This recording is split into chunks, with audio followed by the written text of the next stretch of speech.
Well, good morning. Good morning, everybody. It's 10 o'clock here. It's Ken speaking, so I'll go ahead and get us going this morning here. It doesn't look like we've got Joe on the call yet, but we do have Mav with us, and we've got kind of a full agenda here, so we could just maybe take some of the questions out of order or some of the topics.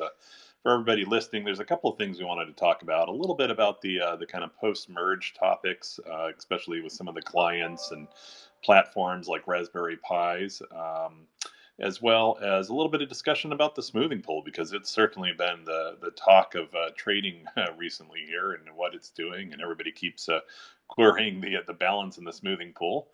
Also, there's been kind of a huge shift in the dynamics between node operators and the rETH pool. We're seeing now a huge amount of rETH deposits, and we are, at least last night when I went to bed, I know there was another large whale deposit in node operators, but we were out of node operators by the time I went to bed. I haven't looked at it yet this morning here.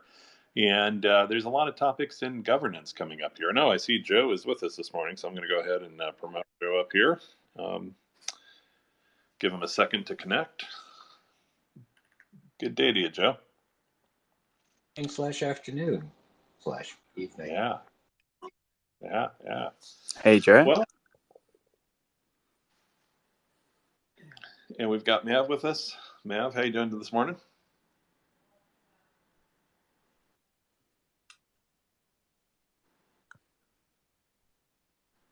I think there's still a delay in your mic there. We heard you say hi to Joe, but didn't hear how you were doing this morning.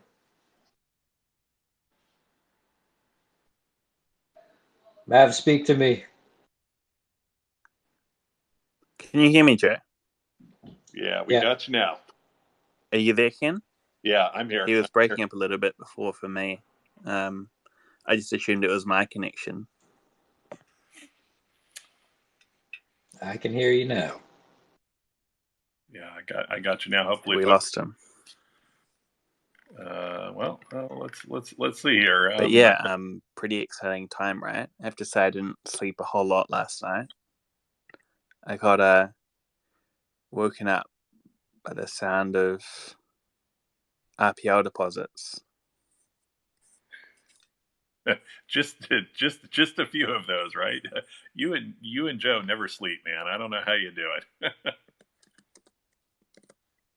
Yeah, me neither. Yeah. Well, I feel like that's usually the case for you these days, right? The last couple of weeks have been busy. Yes.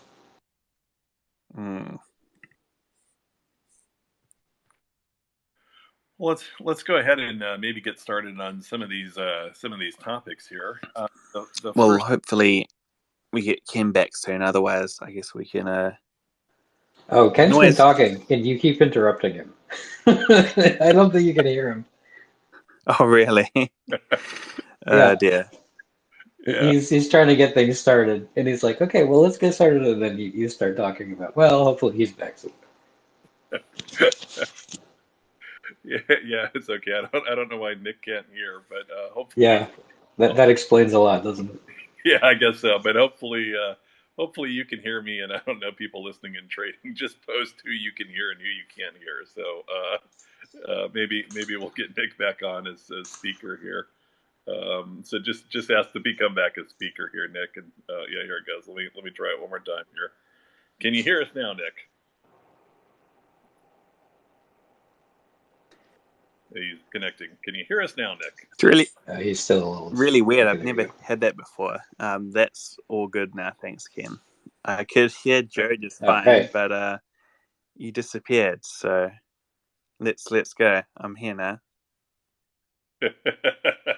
Yeah, okay. And people Patches is saying he can hear everybody in here. So yeah, no worries, man. It makes it for a fun day here. So let's start first here about the post merge topics with Joe.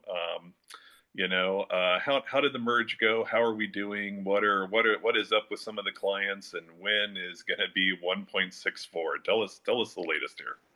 Okay. Oh boy, there's a lot to go through. That's quite a few questions. So yeah, hi everybody. I think this is the first time I've been on one of these since the merge, which is super exciting. The merge itself went almost perfectly, almost. So we overall, as a network, had like 99.5% participation or something like that, as far as the validators went.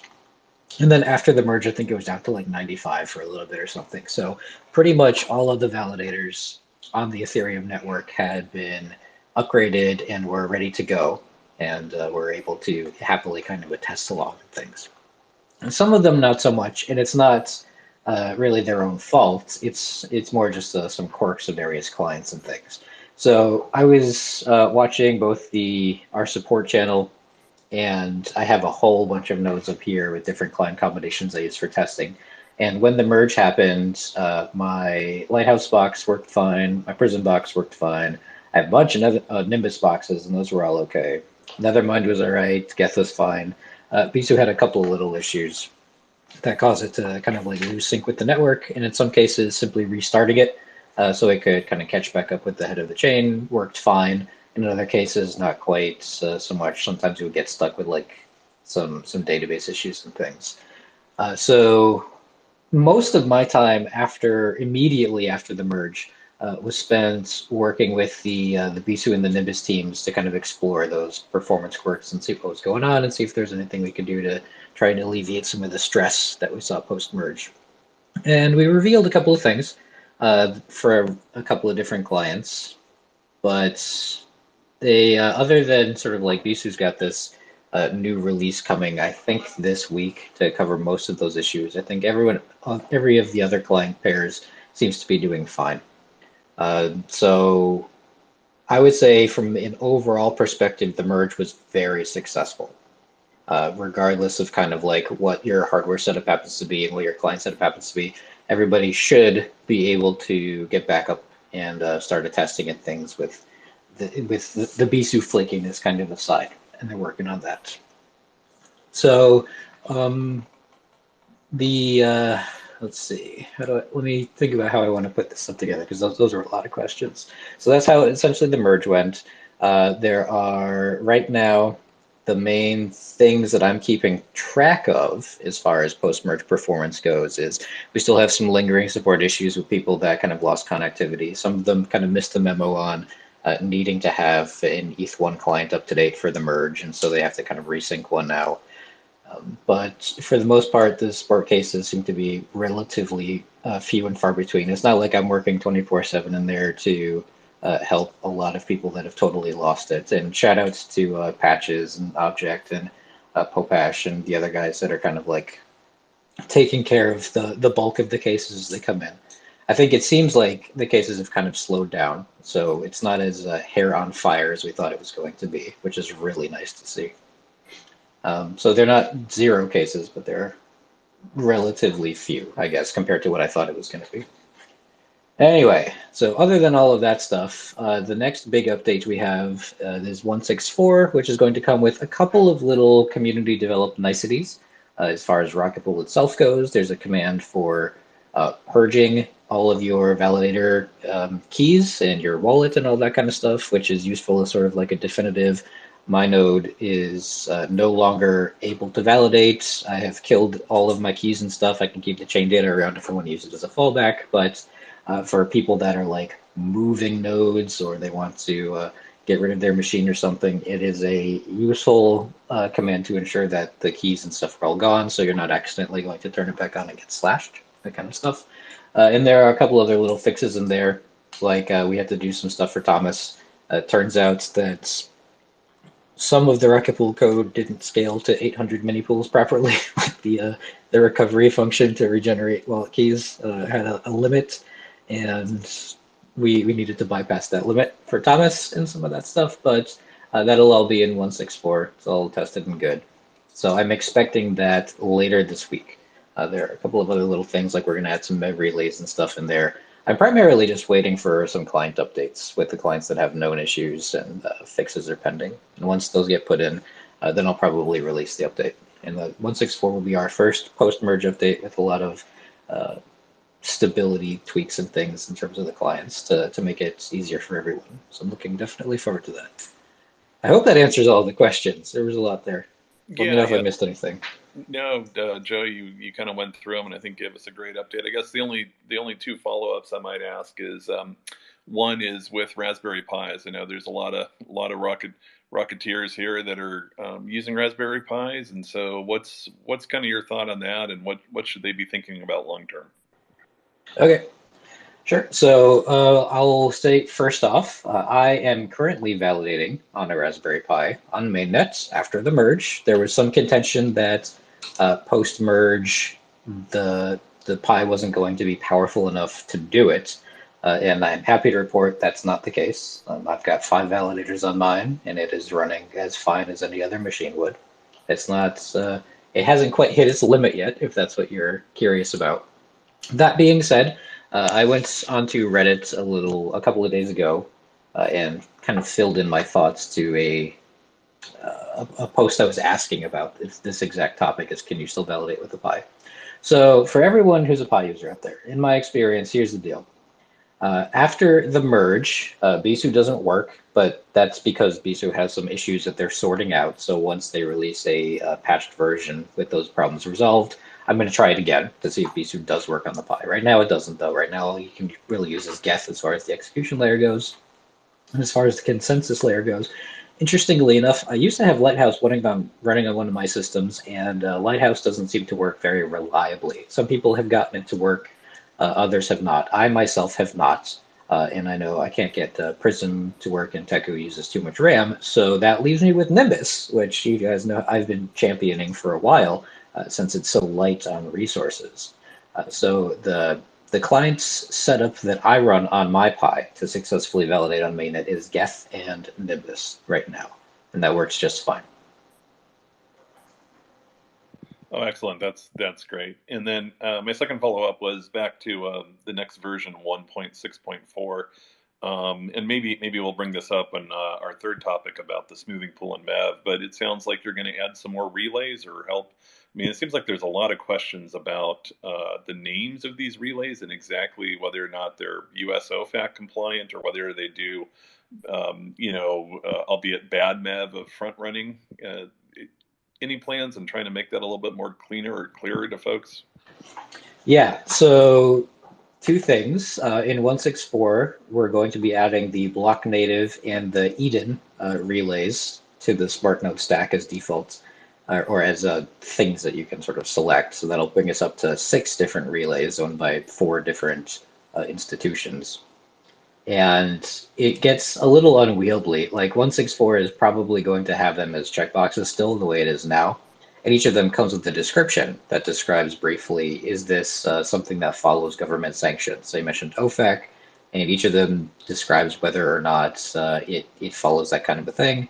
And then orthogonally, there's also the notion of, does this filter out based on MEV type? So does it allow all MEV, or does it try to remove sandwich tax and things that extract value from Ethereum users? So all of that is in the description for each of these things. I believe both Block Native and Eden, they are sanctioned, so they do follow the OFAC guidelines. They are restricted in that way, but they do not filter on MEV type. So they allow like sandwich transactions and things.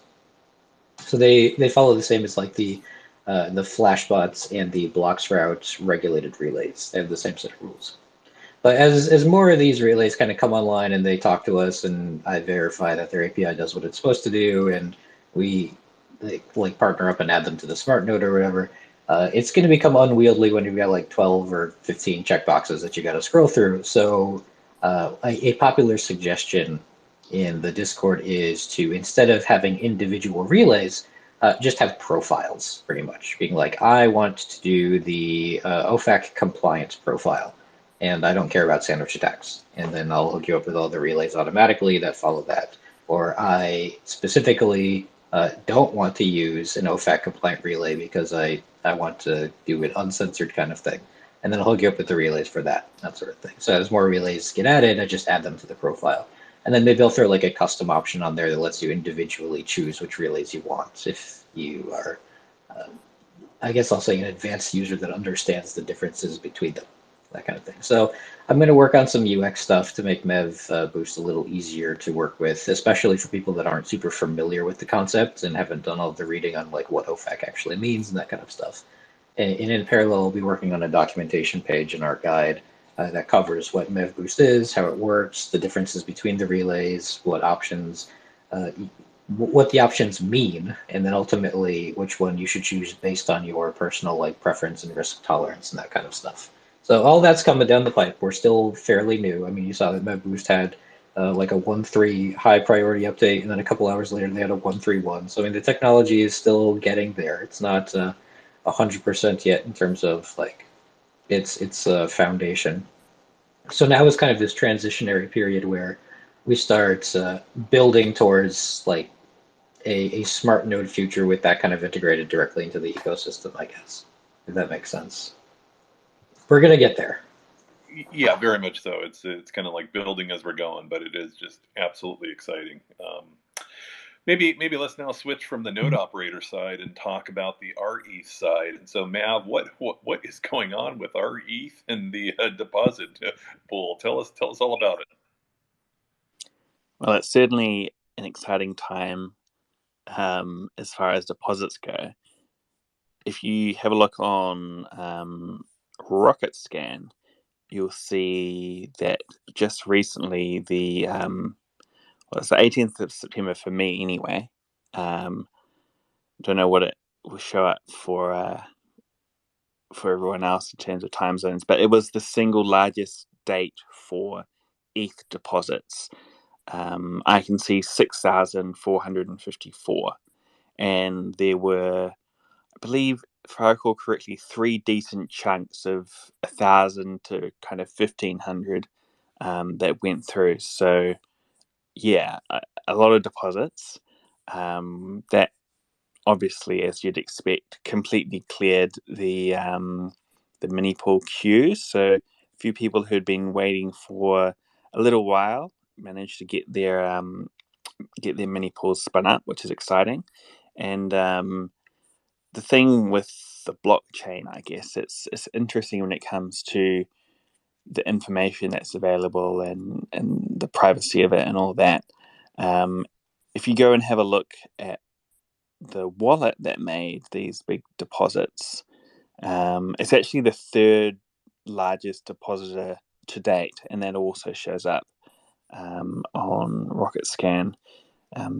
So 3,728 ETH in 5 deposits from that address. And aside from obviously a whole lot of rETH that they now hold, over $5 million worth, there's one other token that they hold, just one. Not very much of it, but it is there, and it's Maker. So that's an interesting clue as to who exactly this big depositor may or may not be. Honestly, I don't know their identity, but that's publicly available information. I think that was shared or at least alluded to in the Discord. So I don't know if that is suggesting that Maker are finally going to come through next month, which is kind of the timeline, the latest timeline that they gave. But yeah, is it a result of the liquidity incentives? Is it a result of more attention on staking post merge? Well, we don't exactly know for sure, but we do know that it was a great time for those of us who were around when those event notifications came through. Almost to the point where since then there've been, some smaller but still relatively decent deposits, 100 ETH or so, and it kind of just doesn't feel the same anymore. We want those big 1,500 ETH deposits back because, yeah, it was pretty great. And as a result of that, it wasn't only just that one day of deposits either. There's been a healthy trickle since then, and I haven't verified this, but it comes from a rather reputable source that says more rETH has been minted than ST ETH for the past 3 or so days. I don't know if that's the start of a trend, but that's great to see as well. I guess it's a good sign of increasing kind of awareness and uptake of rocket pool. Yeah, no, it's fabulous news. I think the two most exciting things that I found out of it was that the individuals that had created nodes that were a full mini pool, we don't use full mini pools anymore. They were removed from the interfaces, but they were always back of the line, and so they couldn't get their deposit, their excess deposit back, and so that cleared them, and so that was absolutely fabulous. And further for the rETH holders, because of the large interest now in acquiring rETH, the market price is now re-equalized with the minting price. So I don't want to say kind of the peg, because it was never really pegged to anything, but it's restored back to where it's in. It's certainly either trading at just only a slight premium or a slight discount. It's reached equilibrium again, so that is great for rETH holders. Yeah, absolutely. And I believe there were a couple of arbitrage transactions that came out of that. That, peg, or I guess we kind of need to find a better name for it, right? But it's great to see that kind of recovery, and also again the recovery happening a lot faster than some of the other LSDs out there, which was also great to see. But I guess that was kind of a trend over the past few weeks anyway. Yeah, so another question that I keep getting asked a lot here, and I pay a little bit more attention to the node operator side of the house, so I'm always maybe not the most knowledgeable here, but I know we've got a lot of incentives from the incentive management committee that are coming up. Is there a single place that individuals can go to figure out if they hold rETH where they could best deposit that or use that in DeFi for the greatest amount of return? Like, are we tracking where all these incentives are going right now? And yeah, I think it was just Balancer released yesterday. I saw in the Rocket Fuel edition that they're actually adding more incentive to Hidden Hand. Yeah, that's right. I believe the balance incentives will reflect 24 hours or so. I think it's maybe midnight UTC. So I guess less than 24 hours. But in terms of kind of the latest overview, there is a post on the DAO governance forum that kind of lists out where you can go to find these incentives. And it is probably worth noting that this will change somewhat over time. So the first round of incentives, it was slightly different in terms of the budget and what was paid out compared to what we might see in a more long-term focus kind of sustainable incentives, because there was that very generous support from Thomas, who matched that first round of incentives, and obviously that's not something that can kind of continue long term, and as a result of that, it would kind of influence how the incentives might be kind of distributed. And on top of that as well, there's still some that we kind of awaiting, namely the OP grant. So that's still kind of pending, and that's also something that kind of people should look out for when it comes to getting the best value from their rETH. Obviously, the OP tokens will apply on the OP network, and that specifically is the Beethoven pool. Right now, I believe the last time I checked, it was returning around 11%. And when these OP tokens are paid in, that is expected to increase. There's some additional value that can be achieved by going through an auto compounder, the likes of Beefy Finance, and that can help to kind of add a few extra basis points to the APR. Obviously, none of this is financial advice in terms of suggesting what people should do or shouldn't do with their funds. Personally, for what it's worth, I do have a little bit of rETH. I haven't utilized it anywhere. I should probably get around to doing it, but it's not exactly at the top of the list of my priorities. I think there's probably a few questions on those OP tokens and what's happening, because it has been a little while and we have been talking about it for some time, including on these calls. And essentially what's being sorted out is the transfer of these tokens. There's a requirement from OP themselves that all or everyone on the multi-sig that would receive the tokens is doxed, and that wasn't something that could be easily achieved. So now we're looking through other methods of getting these tokens paid, including whether the ODA could potentially help out. So once that little bit of admin is out of the way, we should see that transfer go through, and all else equal, the APR being bumped up on that pool, making it a relatively attractive place for your rETH. Obviously, as you'd expect, that would also attract increased interest. So any kind of APR bump is by no means guaranteed to be sustained, especially over the longer term. That's just something to look out for. Oh, that was an awesome summary there. But yeah, I too own just a little bit of rETH, and yeah, I would very much love it if, I don't know, the IMC or just maybe community members, or maybe it's the post on the DAO forum from Jasper, but just some post that just tells me where I can invest my rETH for the best returns or value to the DeFi economy here. I'd love to see that. I don't have time to kind of explore all these things. I'm somewhat a novice with a lot of these DeFi protocols, so I would kind of like a simple explainer and where to invest my rETH recommendation. So yeah, I guess the other question that kind of came up here is, there's been a lot of conversation about something kind of funny, which is how do we calculate the rETH APR? I don't know if Joe or Mav, if you want to talk about that and kind of what a little bit of fluctuations on it, and when will we actually know what rETH is generating?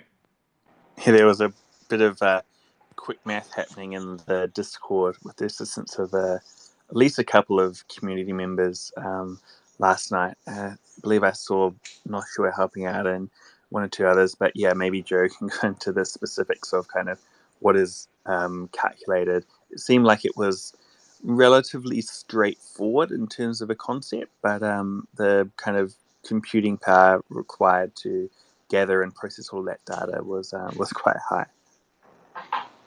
Yeah, I'll take a shot at it.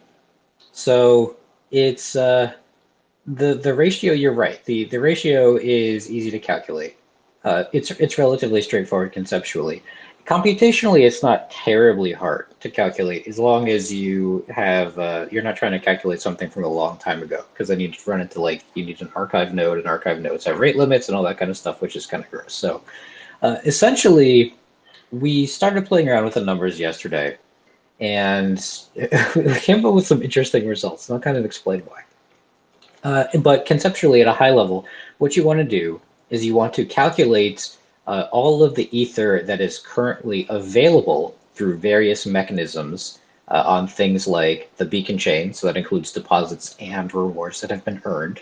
And you also now need to calculate the ether that is in the smoothing pool that has yet to be distributed, and in everybody's fee distributor contracts for those that haven't opted into the smoothing pool, because now we've got these priority fees and MEV coming in as well. So you have to sum up all the ether that's essentially being generated by the protocol, and then you divide that by the total amount of rETH that has been minted, and that tells you sort of the ether to rETH ratio. And watching how that ratio grows over time, or shrinks if you're looking at it from rETH to ETH, I suppose, that watching it grow over time kind of informs you how fast the rate is growing, and you can extrapolate how fast the rate is growing into an APR figure, essentially. So you look at, if you have a snapshot A and you compare the ratio with snapshot B, and you look at the delta in time between snapshot A and B, that tells you how fast it's growing. So one of the things that came out of the community pretty much as soon as the merge happened, I think it's like 12 hours of it, is people were looking at our APR number on the website and saying, this is the old number, essentially, that you were reporting pre-merge. and some of the other staking platforms have already updated their figures post-merge. So we took a look to see what the actual APR would be if we incorporated all of the new post-merge stuff like smoothing pool and priority fees from fee distributors and things. And the reason that we got some interesting numbers is because it hasn't been very long since after the merge. So when we do that calculation, the APR fluctuates wildly depending on what day you pick. If we look at exactly post-merge to exactly right now, the number changes between like 4.5% to 6%, depending on what you do for one of these bugs that we had that wasn't properly reporting the rate for full mini pools, for mini pools that had the node deposited 32 Ether instead of 16, just so they could get started validating right away. There's a small bug in that, so we kind of discard that. And if we look at the first snapshot to come out since that bug was resolved, which was like 2 days ago, it says that our APR is 6.5%. And if you look at yesterday to today, it says the APR is 8.9%. And so the problem is basically it comes down to the fact that some of these MEV blocks we're seeing are absolutely enormous. Like we had an 8 Ether MEV block come into the smoothing pool at one point. And that kind of stuff totally throws off the numbers because if you just do an APR calculation with blocks like that, the APR calculation is going to assume you get blocks like that every single day. And so extrapolating out doesn't work very well. And if you do a calculation without those blocks, it assumes that you're not going to get anything very good. And so the APR ends up becoming a little lower. So the trick to calculating the APR is you need to have a time like span that's long enough to kind of smooth all of that variance out. And we just haven't had that yet. So anything that we put together is kind of an estimate based on, we'll say based on taking that stuff and trying to extrapolate how rare those massive MEV blocks happen to be. And we think they should be rare, but we've had like 3 of them since the merge started. So now I'm kind of second guessing myself. So some of the community members, including Ken, basically came in and took a look at these and tried to determine what the APR would be right now. And the answer is it's probably in the neighborhood of like 5.2 to 5.5% probably, but we need more time before we can really like confidently answer that question, just because these weird MEV blocks are kind of screwing with things essentially. Yeah, excellent kind of illustration, Joe, and explanation of that thing. And yeah, we kind of do need like a 7-day or 14-day drilling average, but it's going to take us another 2 weeks to get those, I suppose, huh? However long we need, yeah. Yeah. So you brought up one of my favorite subjects now, besides low ETH bonded mini pools, but you brought up the smoothing pool. So tell us about the smoothing pool. I guess either you or Mav, but I mean that thing has been on fire. What are we thinking? What are we doing? What's next with it? So can I just jump in and I'll obviously let Joe talk about the smoothing pool because who better? But I was just scrolling through Discord, and there is a thread under the governance channel called rETH liquidity incentives, and there is some feedback being sought for the next round of incentives. So if you pop in there and give some thumbs up or down to Valdorf's suggestions, that'd be great. And over to you, Joe.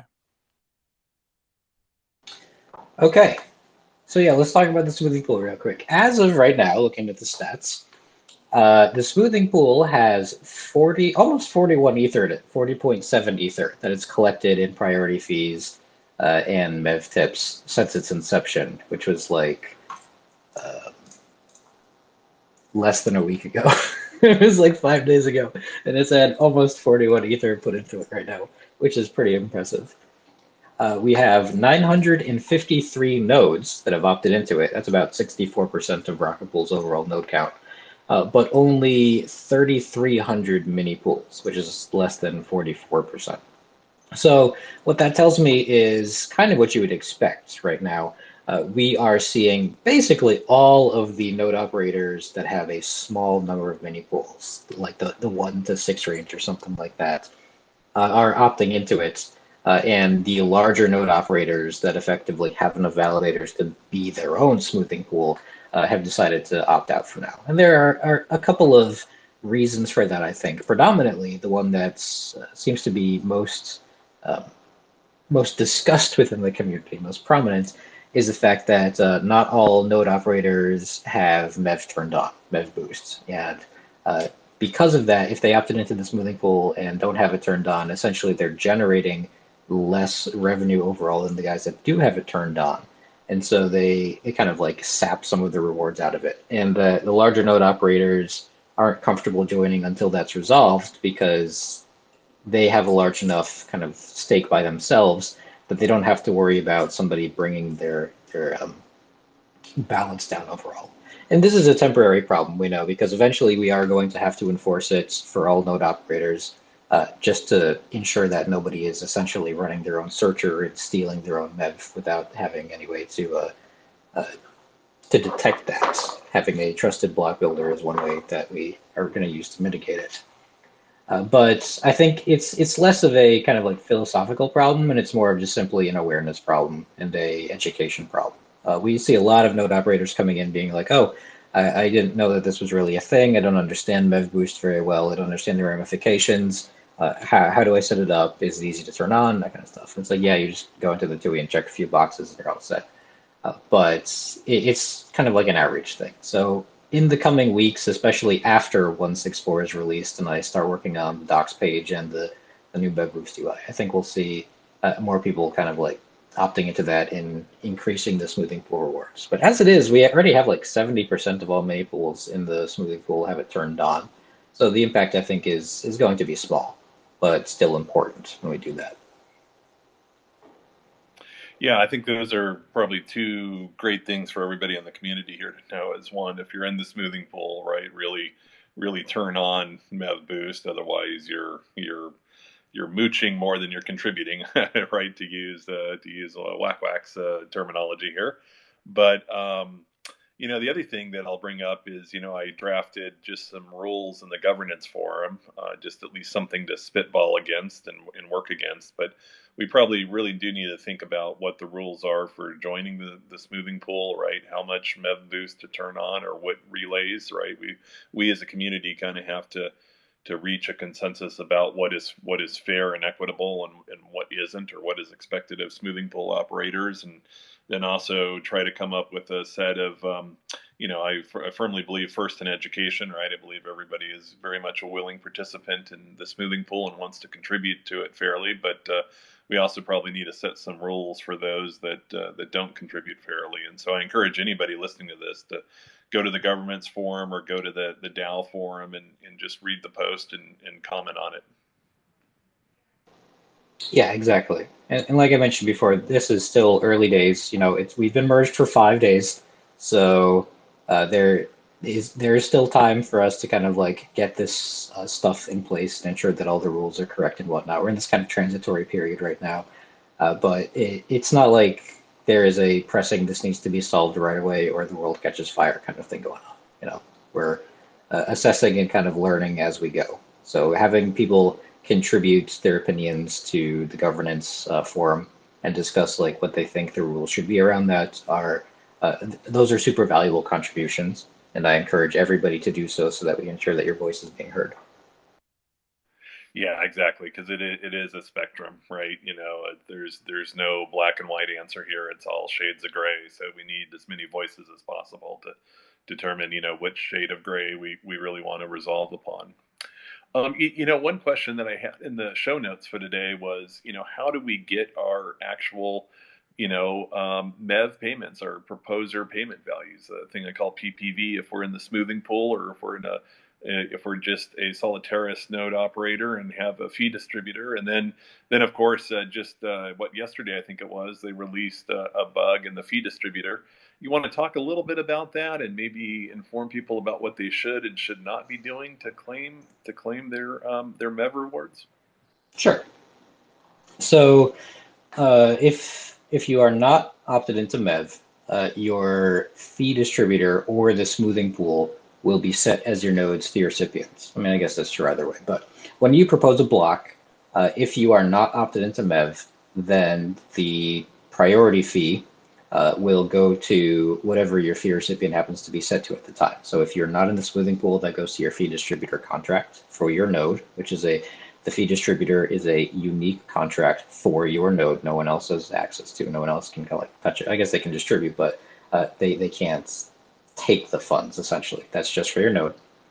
And if you are in the smoothing pool, then the priority fees go to the smoothing pool. And it's sort of like aggregated together into the balance of the smoothing pool and distributed evenly amongst all the users. That's the whole point of the smoothing pool. If you are opted into MEV, the rules are slightly different. So what will happen is when you propose a block, the fee recipient for the priority fees for that block are actually the block builder, not you, the proposer, but the guy that put the block together for you and then sent it over to Flashbots or Blockshroud or whatever, who relayed it to your validator. The block's fee recipient will actually be theirs. And inside of the block, at the very, very bottom of the transaction list that's included, the block builder will send some ether to you, to your fee recipient. So if you get one of these like MEV blocks and you open it up in a block explorer and you look at the transaction list, the very last transaction will go from the block builder's fee recipient to your fee recipient. And that will either be your unique fee distributor contract if you are not in the smoothing pool, or it'll be the smoothing pool if you are. And if you want to track how much priority fees and MEV tips you were given for proposing that block, you need to look at that last transaction because that's the one that gives you all of the priority fees and the MEV rewards. And then if the relay takes a cut, the cut will come out of that transaction too. So that's ultimately where you can see all of those rewards. In terms of claiming them, if you're in the smoothing pool, you don't have anything to worry about because the smoothing pool is going to provide the ether for all of the nodes that are opted into it during the rewards snapshot interval. So every 28 days, you guys get RPL rewards. Now they're part of this Merkle tree thing that you get, so you can just sort of sit on them forever instead of having to claim them immediately. The smoothing pool ether rewards are bundled into that RPL rewards claim period. So if you do, the new command is rocket pool node claim dash rewards, and take a look at it. It shows you two things. It shows you the amount of RPL you have for a period, and it shows you the amount of ETH you have for a period. And so if you're opted into the smoothing pool, that ether balance will go up as the interval gets kind of like calculated and snapshotted and submitted to the contract. So after the next interval, once one has passed and the smoothing pool's balance gets dispersed evenly amongst its constituents, then when you try to claim for interval one, if you're in the smoothing pool, you will see that you have some ether in your rewards. That's where that'll come from. If you're not in the smoothing pool and you're doing a solo thing, then you can claim from your fee distributor contract using Rocket Pool node distribute dash fees, I think, or something like that. And that will essentially tell your fee distributor contract, okay, take whatever balance you have, split it out evenly between me and the staking pool, the rETH holders, taking my commission into account, of course, and then give me my cut and give them their cuts, and you're done. And you can call that whenever you want. So you can let the rewards kind of accumulate and call it unmass once they have done so to save on gas, or you can call it immediately after you get a proposal, I suppose, if gas isn't a concern and you really, really want those rewards. Yesterday, Langers put out an announcement saying that for non-smoothing pool participants, so for people that were using this fee distributor contract because they were doing their own thing, there was a small bug in how the node commission was calculated, essentially, and how your cut of the rewards was calculated. So it was using the flat 15% basically for most people, and if your commission is higher than 15% or your average, then you're actually slightly missing out on some of those rewards. And if it's lower, then you're slightly getting some. And so Kane and Langers are working on fixing that. Kane's already got a fix kind of like built, and we're getting ready to throw it on Prater on the testnet just to make sure it does what it's supposed to do. It's a one-line change, essentially. It's just like a typo in one of the lines. So from a implementation perspective, it's not that big of a deal. And once we confirm that that works, Then we will put up a proposal on mainnet to have the Oracle DAO vote to upgrade the fee distributor contract, and then we'll do some state cleanup as well to correct it for people that had already distributed and got things wrong. And then it's pretty much smooth sailing from there. Nothing special happens. So if you are not in the smoothing pool, the instruction is please do not run the distribute rewards command to claim the rewards from your fee distributor, because it might give you the wrong results if your average isn't 15%, if your average commission is. So just hold off on that for now until we get that fixed. It should only be like a week or two or something. And then once it's resolved and we give the green light, then you can go ahead and claim and you'll get your correct amount of rewards.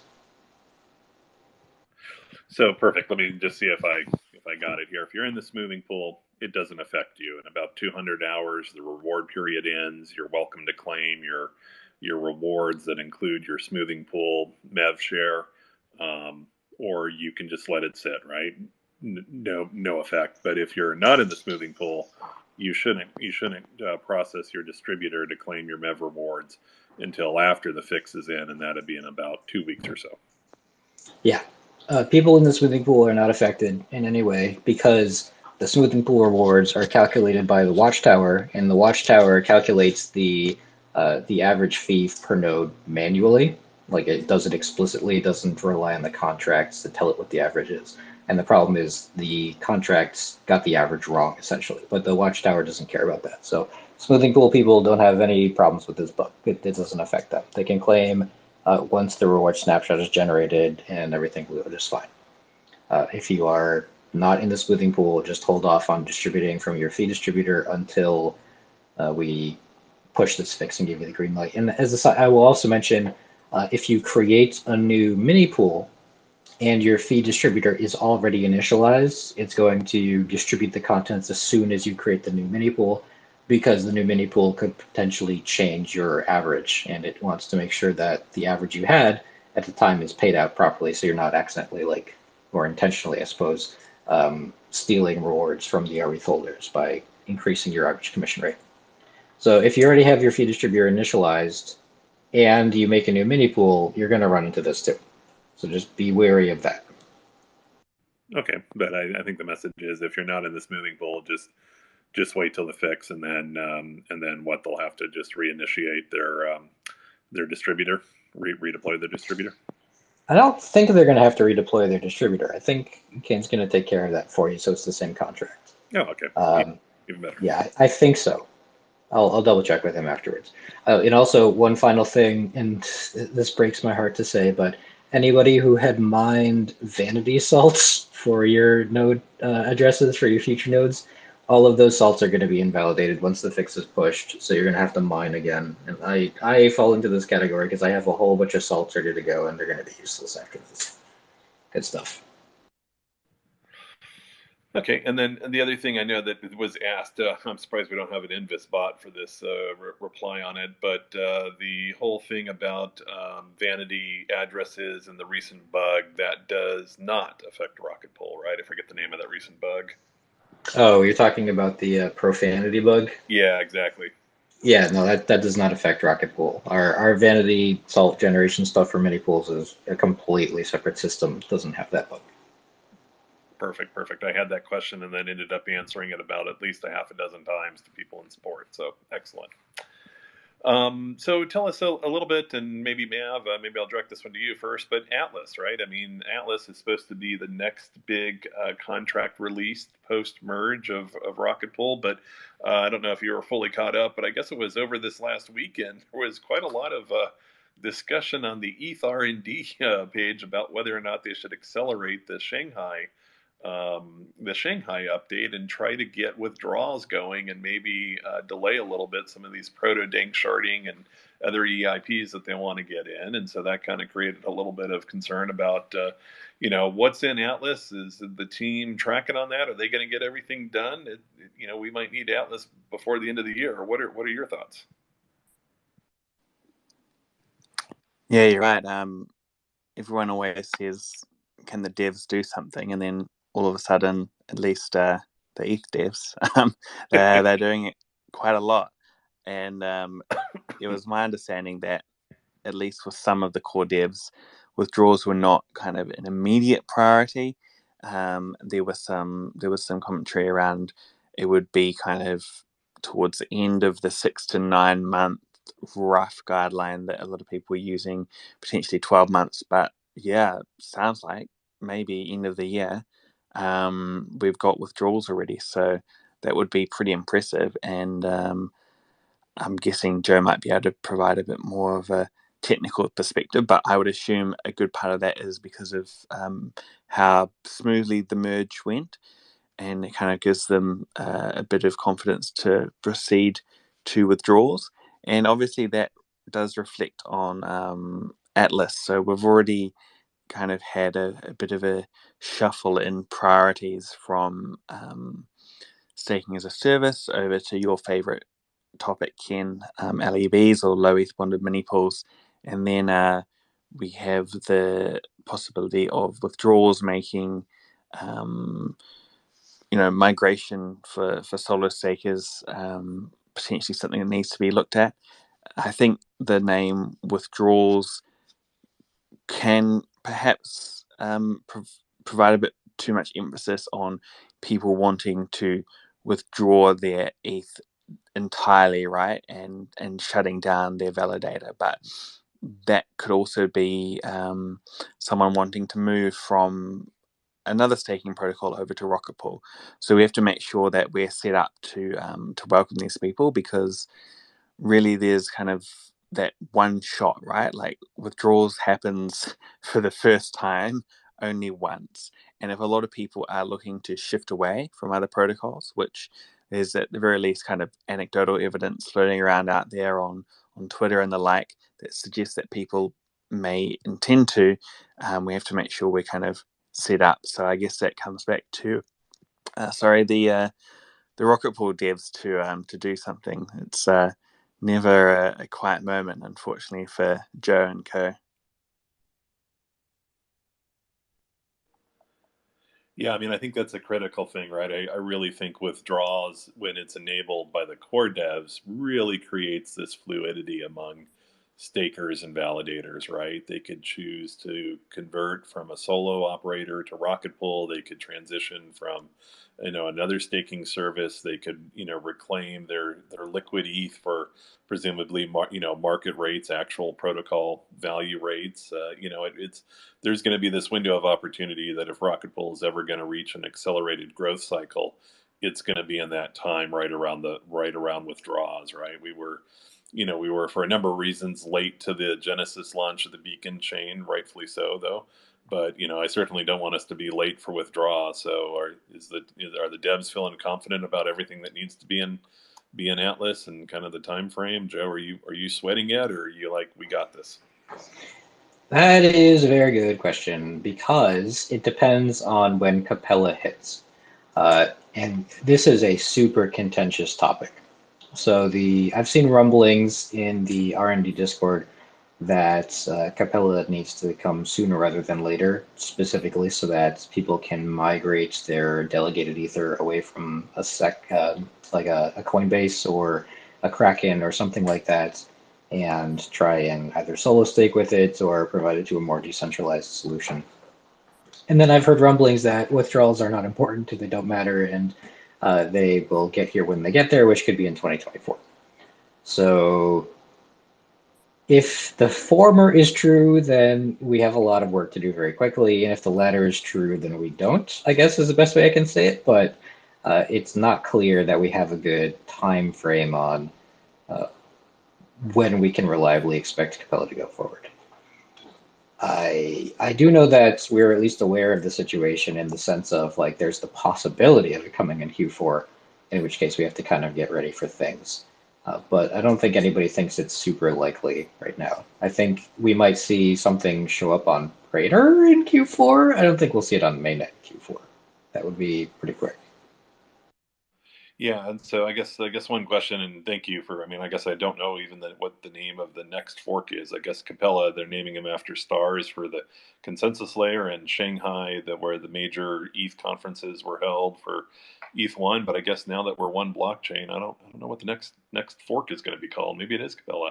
But regardless, like, is there anything the community can do to help the dev team stay on track or accelerate Atlas? Are there any things that any of us as a community member can do to help the devs? So I would say, from an implementation perspective, probably not. But from a numbers perspective, I think it would probably be good. One of the things that we were talking about is with LEBs, we're going to increase the RPL bond from 1.6 to 2.4 because it's 10% of the ether that you're borrowing from the pool. And one question was, do we leave the maximum at 150? At which case you're able to stake 36 ether worth of RPL, which doesn't make any sense because you would never need that much collateral. Or do we lower that to a different number? And if we lower it, then what would that number be? I think that's still a question the jury's kind of out on. So I think that would be something the community could help us decide. Anything else?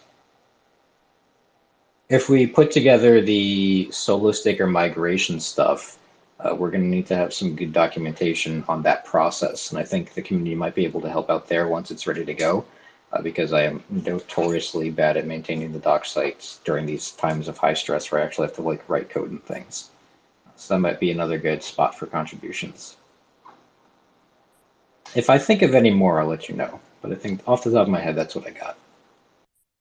Yeah, please let the whole community know here. And maybe this is a good transition over here to the governance section, right? I mean, because there's a lot going on.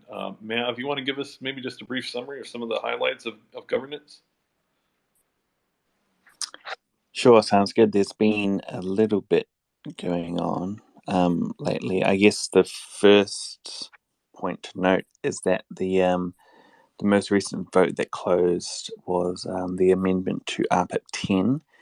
So that was, I guess, somewhat of a formality there, kind of an admin update to make sure that all the documentation and procedures are accurate and fit for purpose.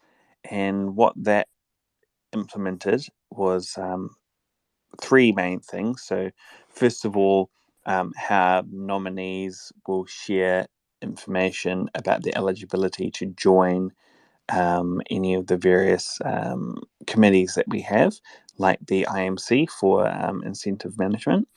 The second point was how that information will be organised and shared and made available to the community for their kind of review, and then how voting will take place to select who forms these committees.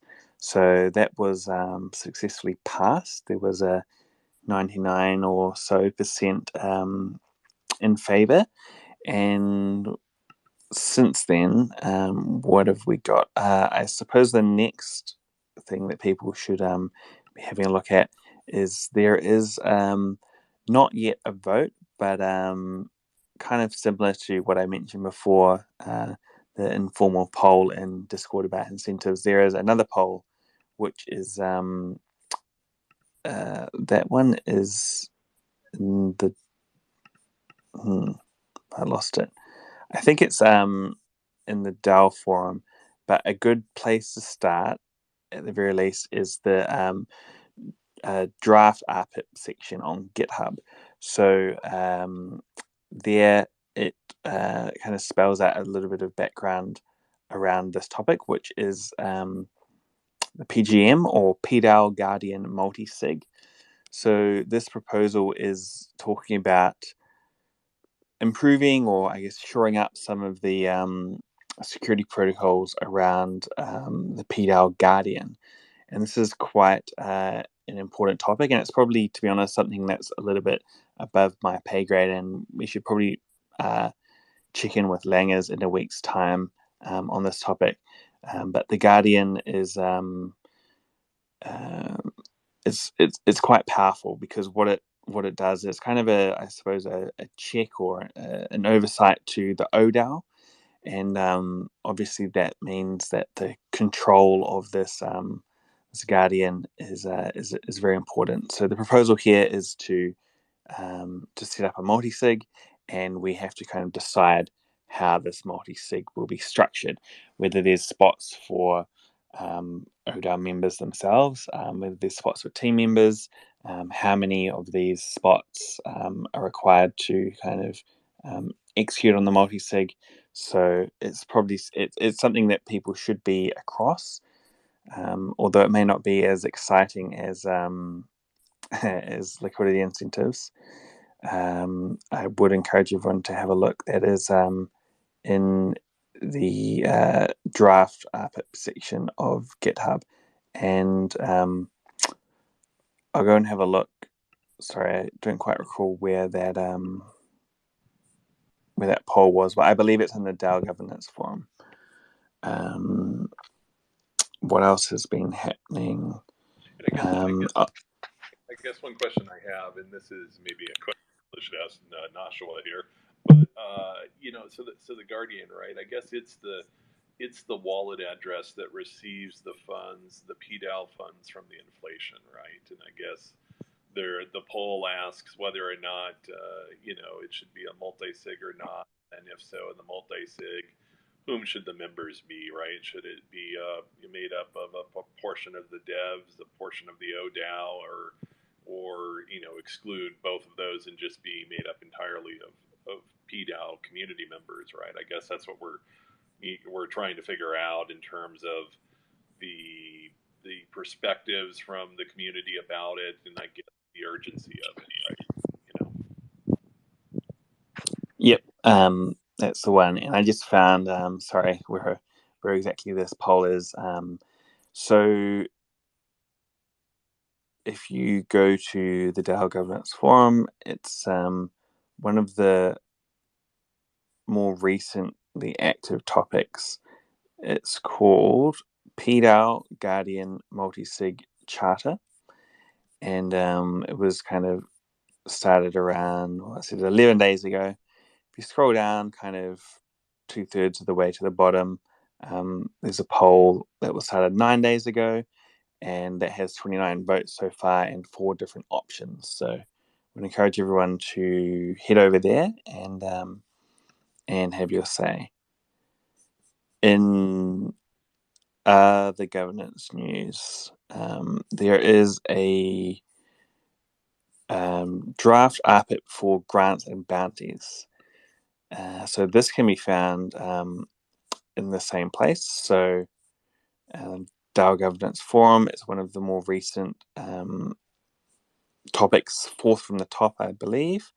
So in there, you can find a link to the draft RPIP in GitHub, and there's already some good discussion in there.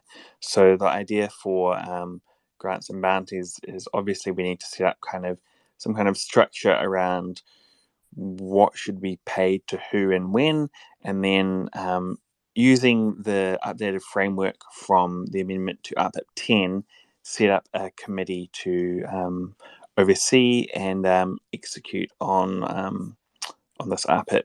There is a proposed structure of 1, 2, 3, 4, 5 different categories of how grants and bounties will be paid out. Again, this is also something that is quite important, and head on over to the DAO Governance Forum and have your say on that as well.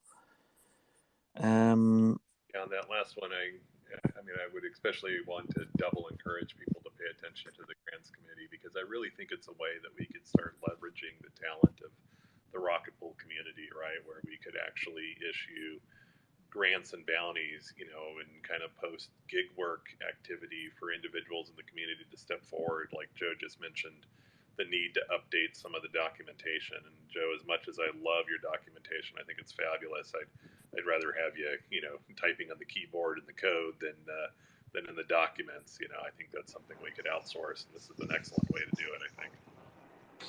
I will take all the help I can get on that front. I know that once upon a time they were fabulous, and now they can be kind of out of date. And I'm working on it, but there's just as a carbon-based life form, I do need to sleep at some point, right? Yeah, sleep is overrated. I may have to tell you about that. Well, excellent. Any other big topics on the governance area? And kind of shout out to Wander and shout out to Jasper and Val for doing a lot of that heavy lifting in there. What about with the IMC? Is there any update on that? IMC. So the second, on the back of that vote in Discord, the kind of informal vote, which again is can be found as a thread under the governance channel, which is under the protocol channel group.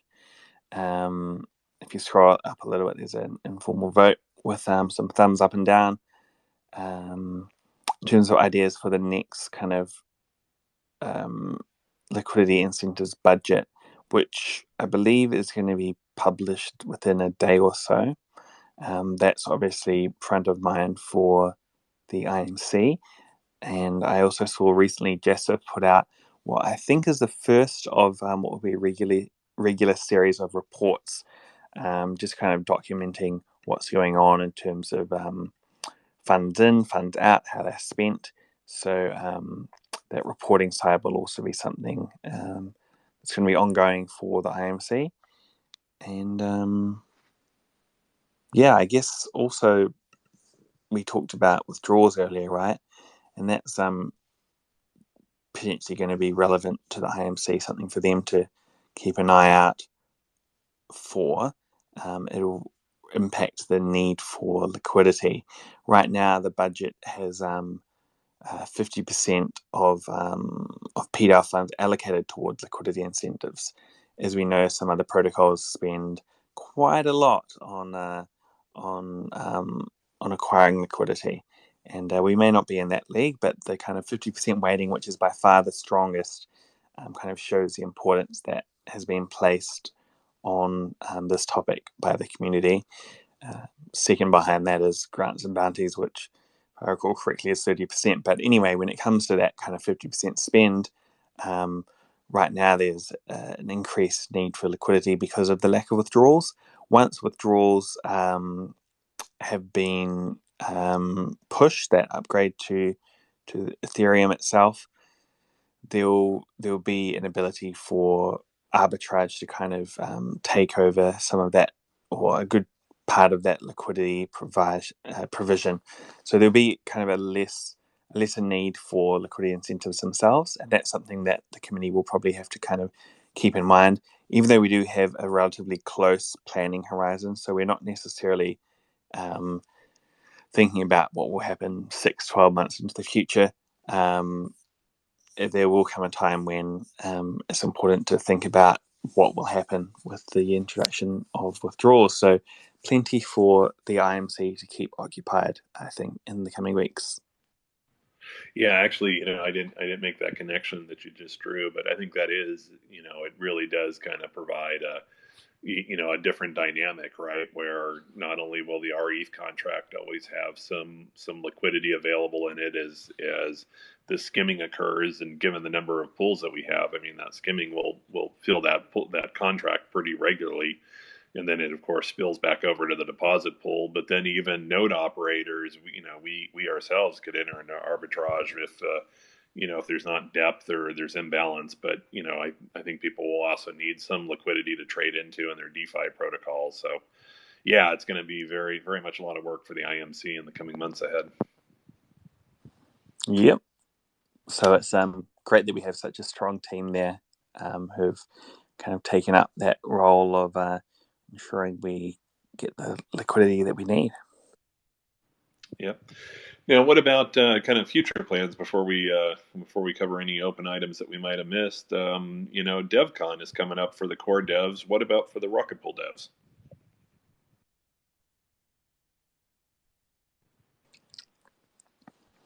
There's a couple attending. I think it was definitely Langers, because he's going to be speaking, and I think I forgot, was it Kane that's joining him? Anyway, flights from this part of the world were quite a mess. There was an intent for a few more of the team to attend, but Dave was saying he was talking to a flight attendant trying to find, a way to get over to Bogota without 3 or 4 different stops and kind of an awful itinerary. And the travel agent said, "Oh, you probably should have booked this 4 months ago." So I guess it just speaks to kind of the state of the airline industry these days. Fares are pretty high, and that's if you can even get a seat. So we decided it was going to be a lot easier to just have a couple people go.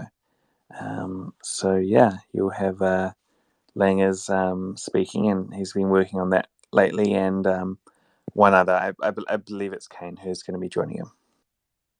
Yeah, well, that's excellent. I think from what I understand of the dev cons, that it's really important to at least have one or two of the devs there to kind of engage with the other devs from other protocols and engage a little bit with the core devs, especially if we're trying to advocate for some key things like forced exits or forced exits on our validators and so forth. So, plus just to keep knowledgeable of all the currents. So I'm very glad to hear of Rocket Pool's participation in DevCon this year.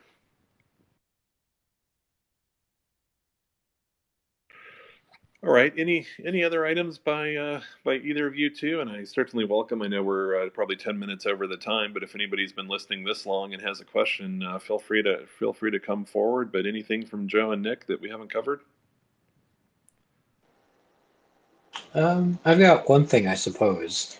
If anyone is interested in having these kind of updates, I know the Twitter space is good as sort of like a weekly rehash. But if you're interested in a little more content, I'm going to give a shout out to one of our community members, Whack Whack Attack, who has been putting together these videos called Rocket Fuel on YouTube, and now it's in podcast form, that summarize what happened daily in our community, all the big events and things like that. And it is absolutely worth checking out to stay up to date with the latest and greatest. 100% agree with that, Joe. 100%. Well, I don't see any. And Whack Whack says he loves you in trading. I don't see any questions or people coming forward here, and I've been trying to keep my eye on trading. I don't think I missed anything in there, but if anybody has any questions, this is now your last chance to come forward and raise your hand. If not, it's been a pleasure again hosting this week's call with both you and Mav, Joe, and so thank you for joining. Yeah, thanks all. Thanks for hosting us, Ken, and thanks to everyone who's listened in. Probably one thing for me is that we're going to have, I suppose, our first true community chit chat, which is for me this Friday at midday, so just over 2 days' time. That'll be kind of Thursday midnight UTC. So we did have one, but it was kind of turned out to be a bit more of a serious governance focused topic. This is just going to be a bit of a casual chat on Discord and the voice chat channel. What was our merge party, which has been renamed back to chit chat, and yeah, whatever's going on. Results of the Fed meeting, Wintermute hack, whatever is kind of going on. So feel free to join us there. It's going to be a lot more relaxed. There's no kind of real structure to it. Won't be recorded. But if the time doesn't suit you, don't worry. The next week we'll have another chit chat at a different time. So hopefully with moving the times around, just like we do with these Twitter spaces, we can have something that will work for everyone. Sounds like a lot of fun, Mav. All right, and with that, I think we'll conclude today's call. And again, thank you all for listening in, and talk to you all in the trading channel. See ya.